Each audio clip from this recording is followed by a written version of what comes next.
سلام، حالتون چطوره؟ امیدوارم که حالتون خوب باشه و توی این شرایط نابسامانی کشورمون اوضاع خوبی رو داشته باشید. اول از همه چیز چنل من رو سابسکرایب کنید، این ویدیو رو هم لایک کنید تا بریم سراغ توضیحاتی که قرار بهتون بدم. خب بچه ها، مهمترین چیز برای حجم گرفتن توی افرادی که حجم نمیگیرن یا در واقع هارد گینر هستن اینه که شما کالری رو بیش از حد نیازتون مصرف کنید. خب چون شاید براتون سخت باشه از حالا غذاهای تمیز و با کیفیت کالری رو، مثلا شما میخواید 5000 کالری رو به بدن برسونی و شاید برات سخت باشه از لحاظ معده و حالا اینکه خوردنش برات سخت باشه، شما میتونی یه سری وعده هاتو مثل افراد سنگین وزن، مثلا ادی هال، هافتور یا حالا حتی بدنسازای حرفه‌ای که توی دوران حجم حرفه‌ای میتونی مثل اونا استفاده کنی و از غذاهای آزاد مثل فست فود حالا یا شیرینی ها، حالا بیشتر فست فود ها رو پیشنهاد میکنیم و غذاهای پر کالری و پر کربوهیدرات و پر پروتئین. اوکی، اما شما میتونید از حالا کیک ها و این چیزا هم استفاده کنید، اما محدودتر از فست فود. شما میتونید فست فود رو در روز داشته باشید یا حتی یک روز در میون، البته افرادی که هارد گینرن، نه اینکه هر کسی.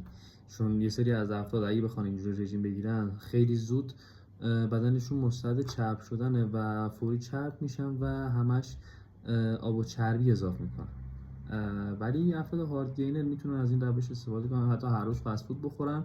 و حالا یه سری از شیک ها هستن شما میتونید مثلا یک یا دو بار حتی 3 بار توی روز مصرف کنید. خب شیک ها رو من بهشون میگم شیک چربی. شما میتونید از روغن حالا زیتون، نارگیل، روغن آووکادو استفاده کنید یا خود مغزیجات یا همون کره های مغزیجات میتونید استفاده کنید.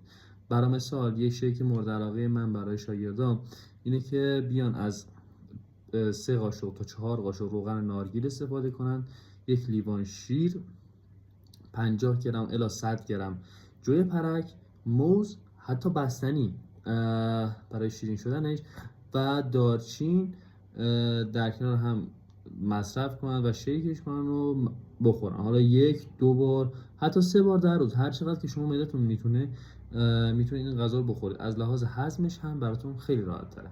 خب یعنی شما میتونید این شیک رو 2 تا 3 بار در روز مصرف کنید و کلی وزن اضافه کنید. حتی عضله بیشترش میتونه باشه برای افراد هارد گینر.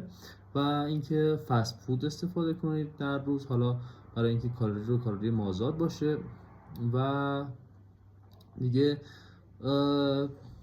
هر غذایی که میتونید به مقدار زیاد مصرفش کنید. در واقع ما فقط هدفمون افزایش کالری مازاد، خیلی زیادتر از حد نیازتون. خب و حالا خلاصه بخوام بهتون بگم، از شیک های چرب استفاده کنید، از فست فود استفاده کنید و غذا رو تا خرخره بخورید و حال کنید از دوره حجمتون. امیدوارم که موفق باشید.